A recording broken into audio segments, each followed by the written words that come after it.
আল্লাহ দুনিয়া একটা ঘর বানাবেন, তো কোথায় বানাবেন? পৃথিবীর সবচাইতে সেরা জায়গা মক্কাতুল মুকাররমায় এই ঘরটা বানালেন। পড়েন সুবহানাল্লাহ। প্রথমে ফেরেশতারা বানিয়েছিল কারা? তারপর বানিয়েছে আদম আলাইহিস সালাম, তারপর বানিয়েছে নূহ আলাইহিস সালাম। নূহ আলাইহিস সালামের প্লাবনে গোটা বিশ্ব ধ্বংস হয়ে গিয়েছিল। এই যে পানি, এই পানির অপর নাম যেমনি জীবন, আবার পানির অপর নাম মরণ। যেরকম ঠিক কিনা? গোটা বিশ্বে এমন কোন জায়গা ছিল না, there was not a single territory saved from this drastically flood. এই বন্যা থেকে বাঁচার মতো কোনো জায়গা পৃথিবীতে ছিল না। সাইয়েদনা নূহের জামানায় আল্লাহ বন্যা দিয়ে গোটা বিশ্ব ভাসিয়ে দিলেন, কাবাও ভেঙে গেল। নূহ আলাইহিস সালাম কাবা তৈরি করলেন, আবার ইব্রাহিম আলাইহিস সালাম তৈরি করলেন ওনার ছেলেকে নিয়ে। কেমন বাবা কেমন ছেলে? বাবা হচ্ছে রাজমিস্ত্রি, ছেলে হচ্ছে যোগালী। সুবহানাল্লাহ, বাড়িতে যাই বলেন আল্লাহু আকবার। আবার রব্বুল আলামিন এই দুই নবীকে বলেছেন তাহহিরা বাইতিয়া লিত-তাইফিনা ওয়াল আকিফিনা ওয়ার রুকআইস সুজুদ। ইব্রাহিম ইসমাইল দুইজনই তোমরা বাপ বেটা নবী, বাপ বেটা মিলে আমার কাবা ঘর তোমরা ঝাড়ু দাও। মসজিদেরি ঝাড়ু বারদার হো কমারে হাত শোনো আমারে মুনাজাত, শোনো শোনো ইয়া ইলাহি আমারে মুনাজাত, শোনো আমারে মুনাজাত। পড়েন আমিন। কেমন বাবা কেমন ছেলে, দুইজন মিলে কাবা বানালেন, কাবা ঝাড়ু দিলেন। নবীরা কাবা ঝাড়ু দেয়, মাগার আমরা দিবার চাই না, ঠিক কিনা? মসজিদে ময়লা, মসজিদে বালু, মসজিদে অপরিষ্কার, শুধু ইমাম সাহেব রে ধাক্কাই, মুয়াজ্জিন রে ধাক্কাই, খাদেম রে ধাক্কাই, যে আপনারা পরিষ্কার করেন না কেন? আপনি কোন লাট সাহেব হইছেন? আপনি কোন জমিদার? নবীরা যদি মসজিদ ঝাড়ু দিতে পারে, আমাদেরও ঝাড়ু দেওয়ার দরকার আছে না নাই? এই বাংলার জমিনে ইমাম সাহেব, মুয়াজ্জিন সাহেব সবচেয়ে বেশি মাজলুম। অল্প টাকায় বেতন পেয়ে যারা আল্লাহর শুকরিয়া করে তারা হচ্ছে ইমাম আর খতিব। চিল্লা এখন ঠিক কিনা? মাসটা চালাতে যে ওনাদের কত কষ্ট হয় এটা ওনারাই ভালো জানেন। কিন্তু নাম দিয়েছি আমরা ইমাম। ইমাম মানে নেতা। ইমাম মানে কি? He should be our leader in all of our social activities, all of our social works. আমাদের সমাজের যত কাজ হবে সব কাজের নেতা হবে ইমাম। কমিটির আন্ডারে ইমাম নয়, ইমামের আন্ডারে থাকবে কমিটি। এটাই শিখিয়েছেন বিশ্বনবী। যেরকম ঠিক কিনা? বিশ্বনবী মসজিদে নববীর ইমাম ছিলেন, সাইয়েদনা আবু বকর ইমাম ছিলেন, ওমর ফারুক ইমাম ছিলেন। তাদের কথার উপরে মদিনাতে কোনো দ্বিতীয় কথা ছিল না। চিল্লা এখন ঠিক কিনা? কিন্তু আমরা ইমাম রাখি নাই, আমরা ইমামরে বানাইছি গোলাম। কি বানাইছি? এজন্য নিয়ত সময় বলবেন ইক্তাদাইতু বিহাদাল ইমামের জায়গায় বলবেন ইক্তাদাইতু বিহাদাল গোলাম। আমাদের এই গোলামের পেছনে আমরা ইক্তদা করলাম। বলবেন তো আজকে থেকে? বলবেন নাকি বলবেন ইমাম? তাহলে নেতার মতো সম্মান করতে রাজি আছেন তো? ওনাদের সাথে ভালো আচরণ করতে রাজি আছেন তো? ওনাদেরকে সোসাইটিতে যেই মর্যাদাতে আমাদের রাখা দরকার ওই মর্যাদায় রাখার দরকার আছে না নাই? আল্লাহ আমাদেরকে সহি সমঝ দান করুক। পড়েন আমিন। সাইয়েদনা ইব্রাহিম আলাইহিস সালাম বানাতে শুরু করলেন কাবা। আল্লাহ বললেন ইব্রাহিম কাবা উঁচু হবে এত দূর, লম্বাই হবে এত দূর, পার্শ্বে হবে এত দূর, কাবা বানাও। সাইয়েদনা ইব্রাহিম বানাতে বানাতে আর উপরের দিকে যেতে পারে না। আল্লাহরে ডেকে বললেন আল্লাহ এতটুকু বানালাম, আর তো যেতে পারি না, কেমন করে উপরের দিকটাতে বানাবো? আল্লাহ বললেন don't worry Ibrahim, I am sending a special stone from paradise. চিন্তার কোনো কারণ নাই, আমি জান্নাত থেকে স্পেশাল একটা পাথর পাঠিয়ে দিলাম। এই পাথরটার নাম হলো মাকাম ইব্রাহিম। চিৎকার করে আল্লাহু আকবার। এটা এমন পাথর ছিল, এই পাথরের উপর উনি দাঁড়ালে অটোমেটিক্যালি পাথরটা উপরের দিকে উঠে যেত।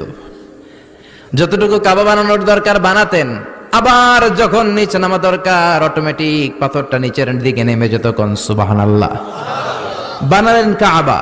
বানানোর পর আল্লাহ বললেন ইব্রাহিম এবার একটা আজান দাও। কি দাও? আজান দাও। ওয়াআযিন ফিন্নাস, মানুষের মাঝে ঘোষণা দাও ঘর বানালাম, এই ঘরের জিয়ারতকারীরা আসার দরকার আছে না নাই?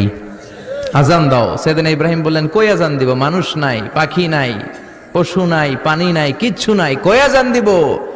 আল্লাহ বললেন তোমার কাজ, তুমি আজান দাও। তোমার এই আজানের শব্দ পৃথিবীর সব মানুষের কানের মধ্যে আমি আল্লাহ পৌঁছে দেব।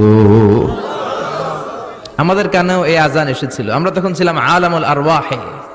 আমরাও শুনেছি, যারাই এই আজান শুনে লাব্বাইক বলার সৌভাগ্য হয়েছে তারাই কাবার জিয়ারত করবে। চিল্লায় করে আল্লাহু আকবার। আবার ওনার কলিজার টুকরা ইসমাইল, তার পায়ে এত বরকত, ওনার পায়ের ধাক্কায় জামজামকে পানির কুয়া দিয়ে তৈরি করেছেন কে? ওনার পায়ের ধাক্কায় জামজাম হয়েছে। ওনার মা হাজার, আমরা বলি বিবি হাজেরা, আমরা কি বলি?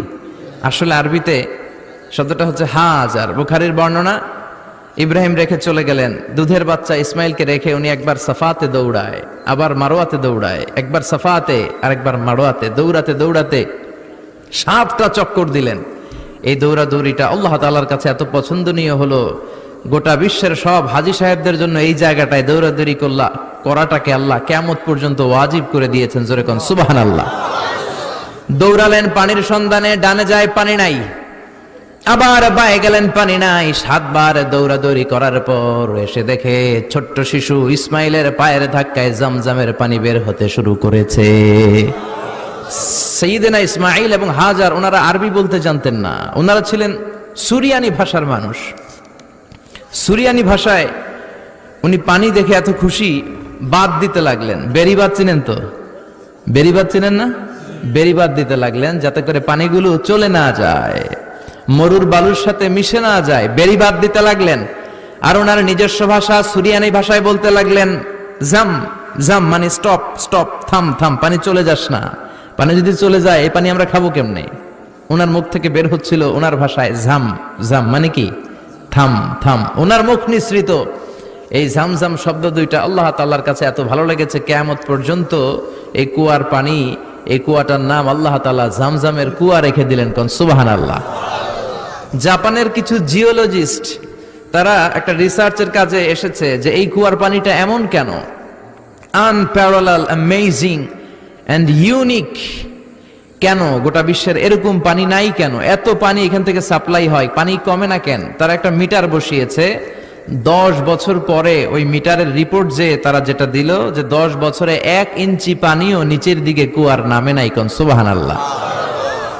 এত বরকতের পানি, এজন্য বিশ্বনবী এই পানিটারে বলতেন ইন্নাহা মুবারাকা, এটা বরকতের পানি। ইন্নাহা তুআমু তুমিন ওয়া শিফাউ সুকমিন, এই পানির মধ্যে শিফা আছে, এই পানির মধ্যে ক্ষুধা নিবারণের কারিশমা আছে। ঠিক কিনা? পৃথিবীর সব জায়গার পানি, এটা মিনারেল ওয়াটার বলেন, পুকুরের পানি বলেন, বৃষ্টির পানি বলেন, শুধু তৃষ্ণা মিটায়। কি মিটায়? কথা বুঝতেছেন? কি মিটায়? পৃথিবীর সব পানি শুধুমাত্র তৃষ্ণা মিটায়, শুধুমাত্র কেবলমাত্র একমাত্র এই জামজামের পানি তৃষ্ণাও মিটায়, এট দ্য সেম টাইম ক্ষুধাও মিটায়। কোন সুবহানাল্লাহ। এই পানিটা অনেক ভারী, এটার ভিতরে ফুড সাপ্লিমেন্টারি আছে। এই রমাদানের আগে আমি ছিলাম মক্কা মদিনাতে, আল্লাহু আকবার, প্রতি ওয়াক্তে এই জামজামের পানি খেয়েছে। অনেক হাজীদের কাছে গল্প শুনবেন, একটা খেজুর আর জামজামের পানি খেয়ে সারাদিন কাটিয়ে দেয়া যায়। যেরকম সুবহানাল্লাহ। এজন্য বিশ্বনবী বলতেন মাউ জামজাম লিমা শুরিবা লাহু, যেই নিয়তে জামজামের পানি খাওয়া হয় ওই নিয়ত পূরণ করে কে? গোটা বিশ্বের মানুষ হজ উমরা করতে যায় জামজামের পানি খায়, তারা অসুস্থ হলে শেফা দান করে কে? 2016 সালের সৌদি ধর্ম মন্ত্রণালয়ের রিপোর্ট অনুযায়ী 2016-তে হজ করতে গিয়েছিল সর্বমোট 19 লক্ষ হাজি। সুবহানাল্লাহ পড়েন। এর মধ্যে 15 লাখ হচ্ছে ইন্টারন্যাশনাল হাজি, 4 লাখ ন্যাশনাল হাজি মানে সৌদি হাজি। 19 লক্ষ হাজি সাহেবান, আর 17-তে এটা 20 লক্ষ ছাড়িয়েছে। এই 20 লক্ষ হাজি সাহেব যাওয়ার সময় জামজামের পানি প্রত্যেকের দেশে গ্যালনে গ্যালনে নিয়ে যায়। কোন সুবহানাল্লাহ। প্রতিদিন সৌদি গভর্নমেন্ট তাদের বিভিন্ন দেশে ছড়িয়ে থাকা এম্বাসিগুলোর মাধ্যমে প্রায় 2 লক্ষ উমরার ভিসা ইস্যু করে। 2 লক্ষ উমরা করার জন্য সৌদিতে প্রতিদিন ঢোকে, 2 লক্ষ বেরিয়ে যায়। এরাও প্রতিদিন জামজামের পানি নিয়ে যায় গ্যালনে করে। এখন জামজাম প্রজেক্ট নামে সৌদি একটা প্রজেক্ট করেছে, 5 লিটারের জামজামের পানি 9 রিয়াল গুনতে হয় এটার জন্য। 9 রিয়াল দিয়ে আপনি নিয়ে যাবেন। কিয়ামত পর্যন্ত এই জামজামের পানি মানুষ খেতেই থাকবে, নিতেই থাকবে, কিন্তু কোনো ধরনের ঘাটতি হবে না, কমতি পড়বে না। চিল্লায় কোন সুবহানাল্লাহ। মনোযোগ দিয়ে শুনেন, বিশ্বনবী যখন মেরাজে যাবেন, মেরাজের রাতে বিশ্বনবী ওনার চাচাতো বোন উম্মে হানির ঘরে শোয়া ছিল। সাইয়েদনা জিব্রাইল এসে ঘরের ছাদ ফাঁক করলেন, বুখারীর বর্ণনা। বিশ্বনবীকে তুলে কাবার পাশে হাতিমে কাবার মধ্যে বসালেন। এরপরে বিশ্বনবীর গলা থেকে নাভি পর্যন্ত জায়গাটাকে ছুরি দিয়ে ছিঁড়ে ফেললেন। এটারে বলে শাক্কে সাদার, ইংরেজিতে বলে ওপেন হার্ট সার্জারি। নাম শুনছেন না? এই থেকে এই পর্যন্ত পুরো কেটে ফেলে। সাইয়েদনা জিব্রাইল কেটে ফেললেন। গলা থেকে নাভি পর্যন্ত কাটলেন, বিশ্বনবীর কলিজাটারে বের করলেন। কলিজাটারে বের করে পৃথিবীর কোনো পানি দিয়ে কলিজাটা ধোয় নাই, এই জমজমের পানি দিয়ে কলিজাটা ধৌত করলেন। এই পানির বরকত বেশি না কম? খাইবেন নি জমজমের পানি? উমরায় যেতে হবে। বহুত খাইছেন না? উমরায় যেতে হবে, হজে যেতে হবে। আল্লাহ সকলকে জিয়ারাতে মক্কা মদিনা নসিব করুক, আমরা পড়ি আমিন। আরো জোরে পড়েন আমিন। ওই যে কাবা, ওই কাবা ঘরের পরবর্তীতে ওই কাবার অনুসারী হিসেবে ওই কাবাকে টু দ্য ডাইরেকশন অফ কিবলা, টু দ্য ডাইরেকশন অফ কাবা, কাবার দিকে আমরা সেজদা দেই। তার এই ধারাবাহিকতায় গোটা বিশ্বে গড়ে উঠেছে অনেক মসজিদ। চিল্লা এখন ঠিক কিনা? এই যে আপনাদের ঘোষনগর বাইতুন নূর শাহী জামে মসজিদ থেকে এত কথা আসছে, এটা আসলে টু দ্য ডাইরেকশন অফ কিবলা, কাবার দিকে হয়েই এই মসজিদে আমরা কপাল ঘষে ঘষে সেজদা দেই। কারে? আরো জোরে বলেন কারে?